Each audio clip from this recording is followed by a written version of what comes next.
Good morning friends. आपण बघणार आहोत फर्स्ट इन फर्स्ट आउट मेथडवरचा इन्व्हेंटरी व्हॅल्युएशनचा प्रॉब्लेम, जो नोव्हेंबर 2017ला मुंबई विद्यापीठानं विचारलेला आहे. प्रॉब्लेम बघा.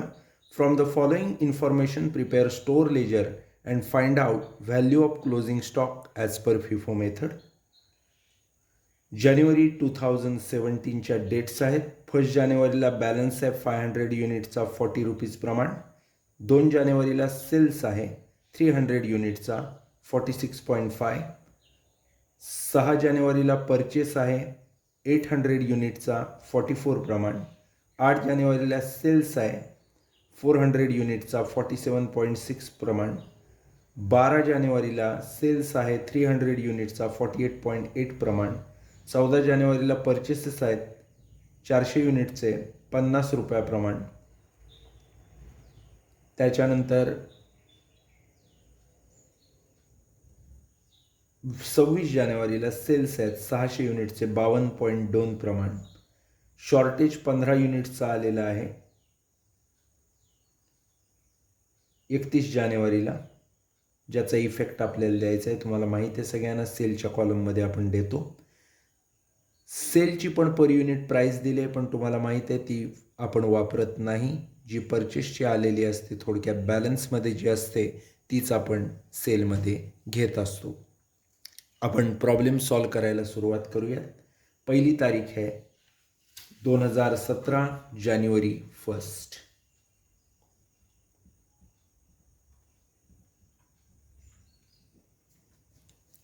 1 जानेवारी 2017ला बॅलन्स दिलेला आहे.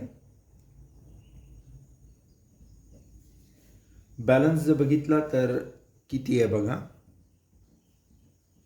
बॅलन्स आपल्याला दिसतोय 500 युनिटचा. रेट आहे 40 रुपीज, म्हणजे टोटल होतील 20,000. पुढची तारीख जर आपण बघितली तर ती आहे 2 जानेवारी. 2 जानेवारीला सेल्स झालेले आहेत. परचेसमध्ये डॅश किती सेल्स किंवा इश्यूज झालेले आहेत बघा. 300 युनिट गेलेत. ह्या 500तलेच 300 युनिट गेले. रेट आहे बघा 40. सेलचा जरी 46.5 दिला असला तरी आपण इकडचा रेट घेतो बॅलन्समधला. 312 12,000. 500तले 300 गेलेत, म्हणजे राहिले 240 रुपयाप्रमाण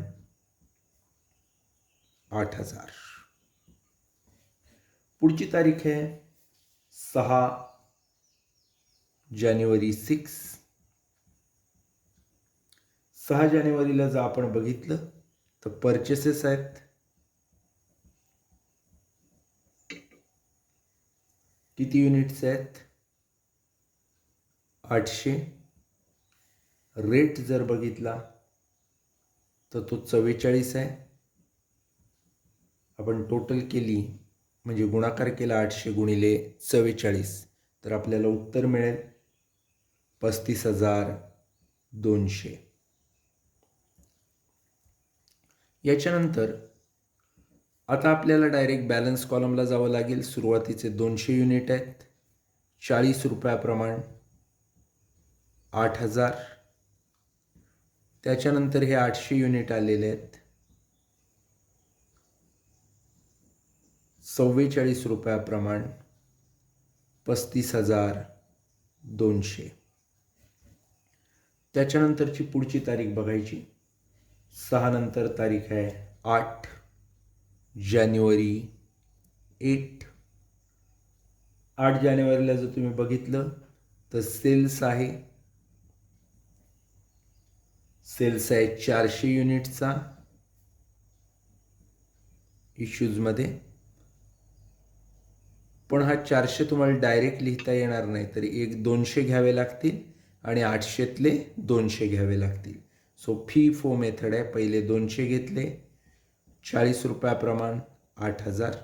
सेल आपल्याला करायचा आहे 400 युनिटचा, त्यात ते 200 गेले, राहिले 200. ते आता घेणार आता रेट किती आहे 800ला 44, त्यामुळे या 200ला 44 रेट वापरणार. 44 2 88, सगळ्यांना माहीत आहे 8800. आता 800तले 200 गेले, राहिले 600. 44 प्रमाण कॅल्क्युलेशन करून बघा, 26,400 येतील. तुम्हाला एक ट्रिक देखील सांगितली. जेव्हा या 35,200ची आपण फोड बघतो तेव्हा हे 8,800 आणि 26,400 यांची टोटल 35,200 येते ना, हे आपण चेक करायचं असतं, म्हणजे तो एक ताळा असतो. 8 जानेवारी नंतर जर पुढे गेलं तर पुढची तारीख आहे 12 जानेवारी. 12 जानेवारी 12. 12 जानेवारीला काय झालंय बघा. 12 जानेवारीचं जर आपण ट्रान्झॅक्शन बघितलं तर तिथं पण एक सेल आहे. किती युनिटचा सेल आहे 12 जानेवारीचा आपण बघितलं तर 300 युनिटचा सेल आहे. सेल्समध्ये घ्यायचं 300, हे 600 पैकी आता 300 जात आहेत.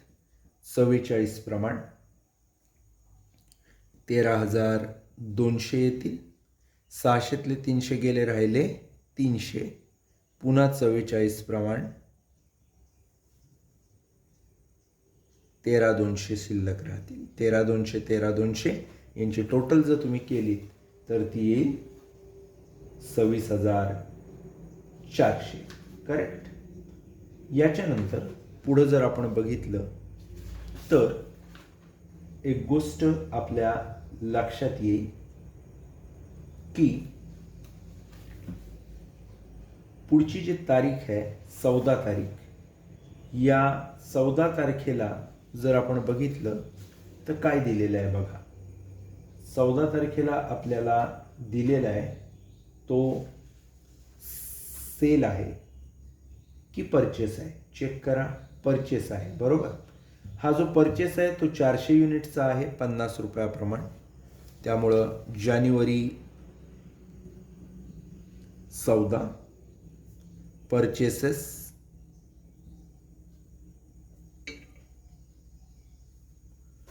युनिटमध्ये 400, रेटमध्ये तुम्हाला दिला आहे 50, 20,000.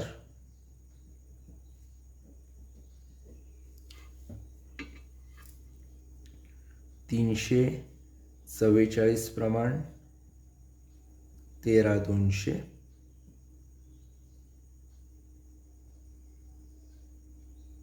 450 प्रमाण 20,000. अशा पद्धतीत आपण हे काम केलेलं आहे. 14 जानेवारी नंतर पुढची तारीख घ्या 26 जानेवारी. 26. आता 26 जानेवारीला जर आपण बघितलं तर 26 जानेवारीला आपल्याला काय दिलेलं आहे बघा. सेल्स आहे. हा सेल्स 600 युनिटचा तुम्हाला दिसतोय. आता हे सुरुवातीचे 300 घ्यायला लागतील आणि नंतर या 400 मधले किती घ्यायला लागतील 300 घ्यायला लागतील. पहिले आपण सुरुवातीचे 300 घेऊत. रेट आपल्याला आहेच दिलेला 44 आहे 300चा. या 300 नंतर 400तले 300 घेऊ, त्याचा रेट मात्र किती आहे 50 आहे. 13,200 15,000. आता हे 300 गेले, या 400तले 300 गेले, म्हणजे राहिले किती 100. 50 रुपयाप्रमाण 5,000. इथवर आपण आलेलो आहे. आता सगळ्यात महत्त्वाची गोष्ट आहे या प्रॉब्लेममधली जी डिफरंट ॲडजस्टमेंट आहे, जिच्याबद्दल आपण बोलत होतो, तिच्यापर्यंत आता आपण काय झालेलो आहे येऊन पोहोचलेलो आहे. ॲडजस्टमेंट बघा काय आहे ती. ॲडजस्टमेंट अशी आहे. Shortage of 15 units was found on 31 जानेवारी 2017. 2017च्या 31 जानेवारीला शॉर्टेज सापडलेलं आहे. त्यामुळं जानेवारी 31 शॉर्टेज. किती युनिटचं शॉर्टेज सापडले 15 युनिटचं. सेलमध्ये त्याचा इफेक्ट येणार. थोडक्यात ते कमी झाले. रेट आहे आपला 50, 750. आता युनिट होते किती आपल्याकडं 100, त्यातलं शॉर्टेज 15 म्हणजे युनिट राहिले 85 बॅलन्समध्ये. 50 रुपयाप्रमाण 4,250. मित्रांनो, या प्रॉब्लेममध्ये एक गोष्ट आपण सगळ्यांनी लक्षात घेतलेली आहे की जेव्हा जेव्हा परचेस झाला तेव्हा परचेस कॉलमला लिहिला, सेल किंवा इश्यू झाला तेव्हा इश्यू कॉलमला लिहिला आणि बॅलन्स आपण काढलेला आहे. काही वेळा जर अडचण आली तर अशा वेळी एक गोष्ट करायची, जेव्हा कधी पण सेल होतो तेव्हा बघायचं की झालेल्या सेल कॉलममधल्या सेलची अमाऊंट आणि बॅलन्स कॉलममधल्या बॅलन्सची अमाऊंट याची टोटल अगोदरचा ट्रान्झॅक्शनचा जो बॅलन्स आहे तेवढी येते की नाही, याच्यावरून आपण ताळा करू शकतो की जो पण काही आपला अगोदरचा बॅलन्स होता तो सेल आणि बॅलन्समध्ये आपण व्यवस्थित डिव्हाइड केला आहे का. ती टोटल जर इक्वल येत नसेल तर आपण केलेला नाही तो असं आपल्या लक्षात येऊ शकतं. त्यामुळं तो एक ताळ आहे. शॉर्टेज जर दिलेला असेल तर काय करायचं असा एक प्रश्न असतो सगळ्यांच्या मनामध्ये. तर त्याच्यासाठी देखील आपण या प्रॉब्लेममध्ये बघितलं आहे की शॉर्टेज म्हणजे युनिट कमी होणं.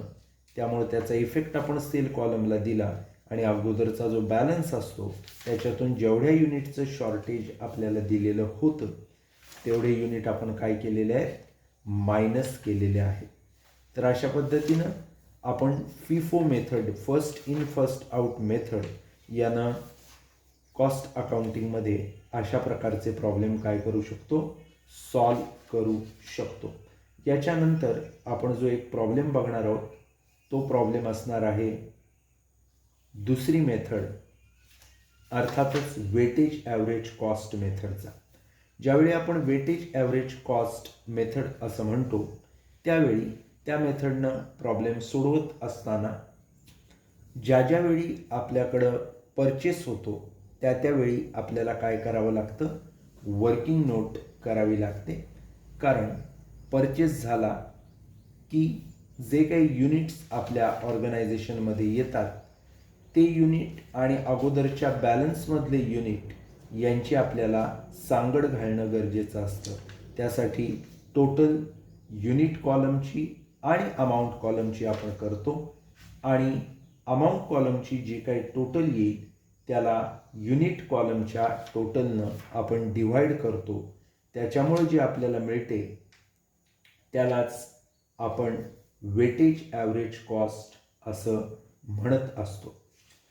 आता आपण असाच एक प्रॉब्लेम या ठिकाणी सॉल्व करणार आहोत, जो प्रॉब्लेम वेटेज ॲव्हरेज कॉस्ट मेथडवरचा आहे.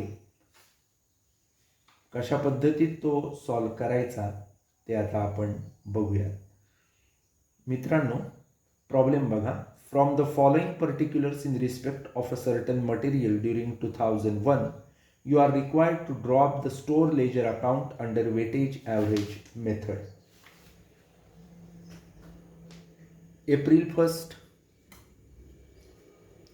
store stock in hand 400 units, rupees 5 per unit. 4th, purchase 800 units, rupees 6 praman. 7th, issued 600 units. 12th, purchase 200 units, rupees 7 praman. 16th, return to store 100 units which were issued out of opening stock. हे महत्त्वाचं त्यातनंच घ्यायचे. त्याच्यानंतर 20 तारखेला purchase 400 युनिट्सचा आहे. 25 तारखेला issue 800 युनिट्सचा आहे आणि 28 तारखेला जर बघितलं तर रिटर्न आहेत व्हेंडरला केलेले 100 युनिटचे. 20 तारखेच्या परचेसमधले शॉर्टेज 26 एप्रिलला आढळलं आहे 100 युनिटचं. तर अशा प्रकारे एकूण हा प्रॉब्लेम वेटेज ॲव्हरेज कॉस्ट मेथडचा आपल्याला दिलेला आहे. प्रॉब्लेम सोडवत असताना एक गोष्ट आपल्याला करायची असते ती म्हणजे फॉर्मॅट बनवून घेणं. आणि ज्यावेळी आपण फॉर्मॅट बनवत असतो त्यावेळी आपल्या सगळ्यांना माहिती आहे आपण फॉर्मॅट कशा पद्धतीनं बनवत असतो. फॉर्मॅट बनवत असताना आपण विचारात घेत असतो की आपला कॉलम्स कोणते आहेत.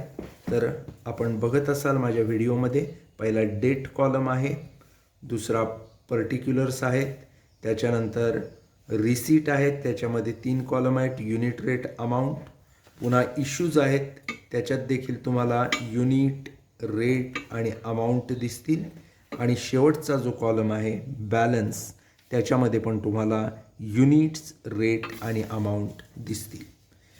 त्याच्यानंतर खालती आपण वर्किंग नोट्ससाठी काही जागा सोडलेली आहे, ज्या वर्किंग नोट्स आपण प्रॉब्लेम सोडवताना करणार आहोत. आता आपण सुरुवातीला बघूयात पहिलं ट्रान्झॅक्शन काय आहे. पहिलं ट्रान्झॅक्शन जर आपण बघितलं तर 2018च्या एप्रिल 1ला ओपनिंग बॅलन्स दिलेला आहे, त्याच्यामुळे आपण म्हणणार बॅलन्स, परचेस आणि सेलच्या कॉलममध्ये डॅश येईल. बॅलन्स किती आहे बघा, 400 युनिट दिला आहे, 5 रुपीज प्रमाण, सो 2000चा बॅलन्स येईल. पुढची तारीख जी परचेस झालेला आहे 800 युनिटचा 6 रुपयाप्रमाण 4 एप्रिलला, एप्रिल 4 परचेसेस 800 युनिट आहेत, 6 रुपयाप्रमाण. जर घेतले आपण तर 8 संग 48, 4800 होतात. इशूमध्ये नक्कीच डॅश येणार. आता फिफो मेथड असते तर पहिले 400 नंतर 800 आपण घेतले असते. इथे वेटेज ॲव्हरेज कॉस्ट मेथड आहे, त्यामुळे फॉर्म्युला वापरावा लागेल आपल्याला. कसा करणार तर अगदी सोपं आहे. Weightage average cost per unit बरोबर ओपनिंग स्टॉक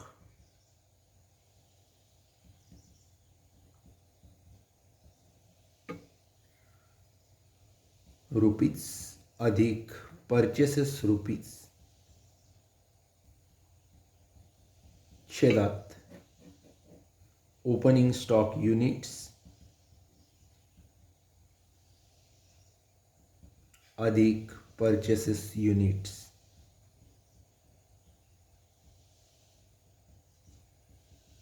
हा फॉर्म्युला आपल्याला वापरायला लागेल. इथं जर तुम्ही बघितलं तर ओपनिंग स्टॉकचे रुपीज आहेत 2000, परचेसचे युनिट रुपीज आहेत 4800. बघा, हे 2000 घेतले, हे 4800 घेतले, छेदात युनिट घेताना हे 400 आहेत आणि हे 800 आहेत. 400 प्लस 800 हे सगळं केलं की आपल्याला काय होईल, उत्तर मिळेल. किती उत्तर मिळतं बघा, कॅल्क्युलेशन करून बघा आणि मला सांगा. माझ्या मते तुम्हाला 5.67 मिळते पर युनिट.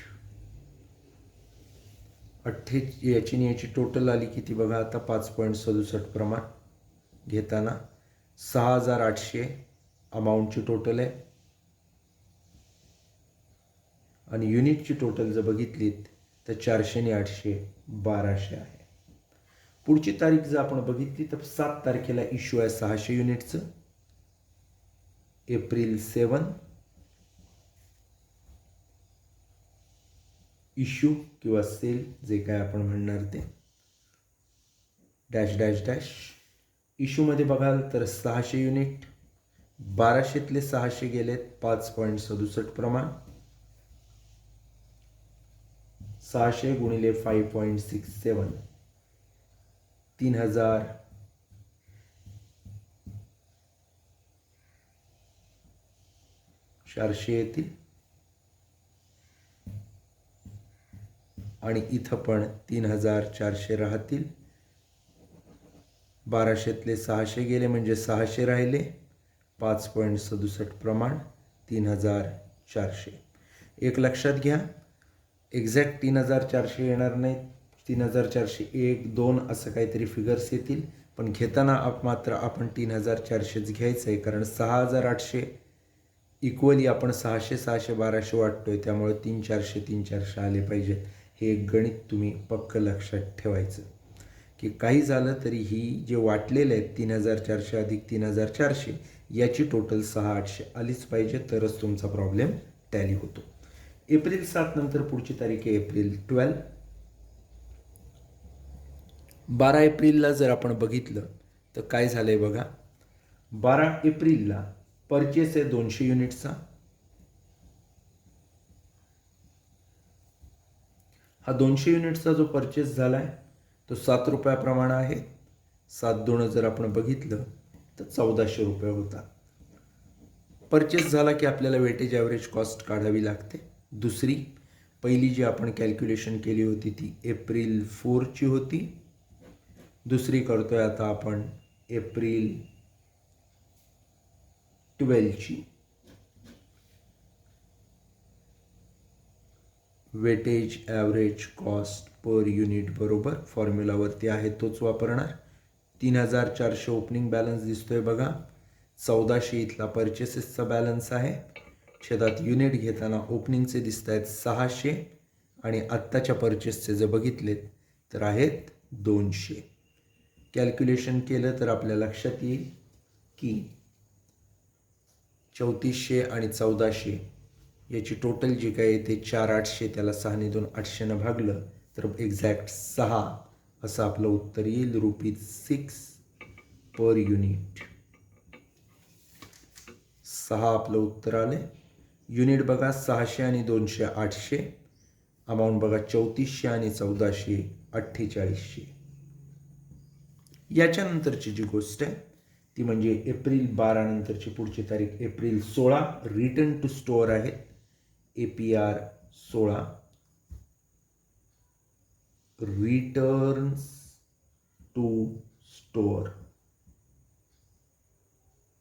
स्टोअरला रिटर्न किती केलेत बघा, 100 युनिट रिटर्न केलेले आहेत. Which were issued out of opening stock.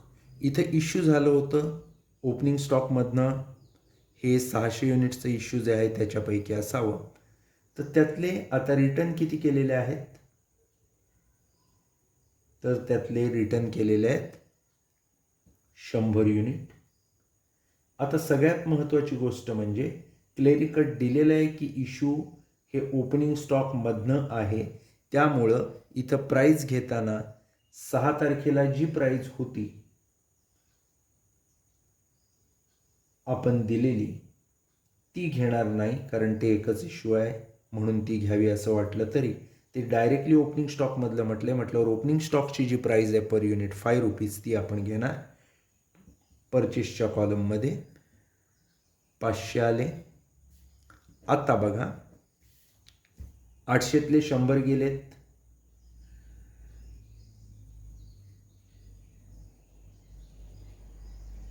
असा आपण हिशोब केला असता जर इश्यू असतं तर. पण आता उलटं झालेलं आहे. इश्यू केलेले परत आलेत म्हटल्यावर बॅलन्स वाढेल. 800 होते ते 100 परचेसमध्ये जेव्हा आपण इफेक्ट देतो, इश्यू केले होते फॅक्टरीला ते परत आले म्हणजे थोडक्यात बॅलन्स वाढला. सो आपण ते परचेसमध्ये घेतलं आहे. 800 आणि 1 900. अमाऊंट 48 आणि 5 5300. 5.89 अशा पद्धतीत येईल. त्याच्यानंतर पुढची तारीख जर आपण घेतली तर बघा एप्रिल 16 नंतरची तारीख एप्रिल 20ला परचेस आहे 400 युनिटचा 8 रुपयाप्रमाणे. परचेसेस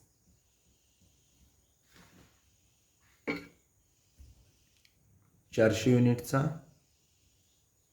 8 रुपयाप्रमाणे. आता एक गोष्ट लक्षात घ्या, जेव्हा आपण हे इश्यू केलं होतं ते रिटर्न झालं तेव्हाची वर्किंग नोट कशी आली असेल हे मी 5.89 काढले. मी कॅल्सीवर कॅल्क्युलेशन केलं, पण जर वर्किंग नोट काढायचीच झाली तर ती आपण अशा पद्धतीत काढू शकतो. एप्रिल 16ची weightage average cost per unit बरोबर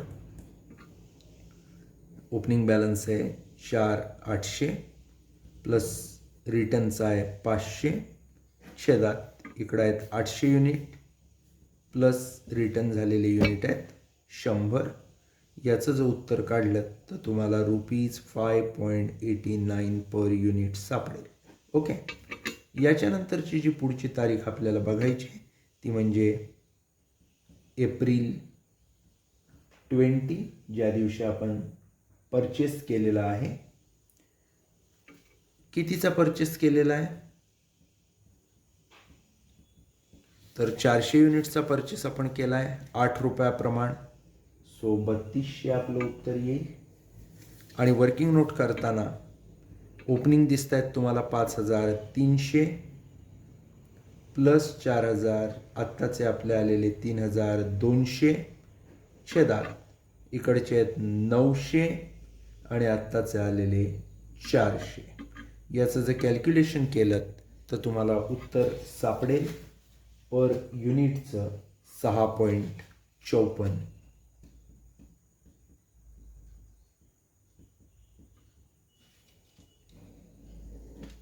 अशा पद्धतीत. ओके, 6.54 आपलं उत्तर आलेलं आहे. बॅलन्समध्ये जावा.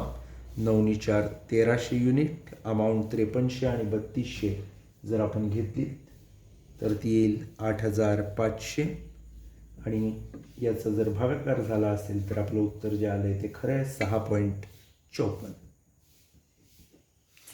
आता पुढची तारीख जर बघितली आपण 20 तारखेनंतरची 25 तारीख, इश्यू 800 युनिटचा आहे असं आपल्याला दिसतंय. 25 तारखेला एप्रिल 25 इश्यू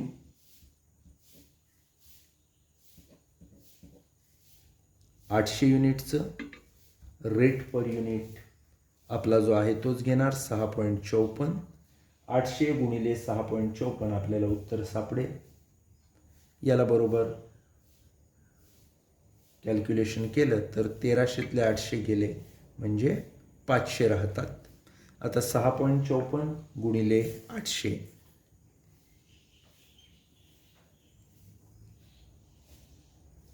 म्हणजे येतील 5232.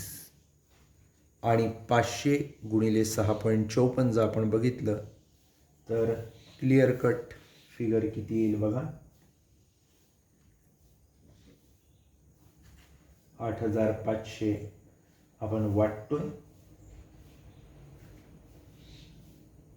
क्लिअर कट फिगर किती येईल 3200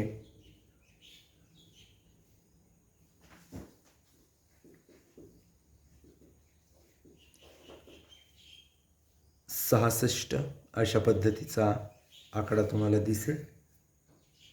त्यामुळं आपण तो घेणार 67 आणि इकडं 32 दिसत आहेत ते घेणार 33, कारण हे 85 आपले काय झाले पाहिजेत, मॅच झाले पाहिजेत. याच्यासाठी कधीही मॅचिंग महत्त्वाचं, तरच तुमचा उत्तर हे काय होणार, बरोबर येणार. ओके, 6.54 प्रमाणे. आता जर आपण कॅल्क्युलेशन बघितलं तर किती राहतात, 500 युनिट शिल्लक राहतात. पुढची तारीख बघा. पुढची तारीख आहे रिटर्न टू व्हेंडर 28 तारीख आहे. त्याच्या आधी 26 तारखेला 100 युनिटचं शॉर्टेज आहे असं आपल्याला दिसतंय. So APR 26 shortage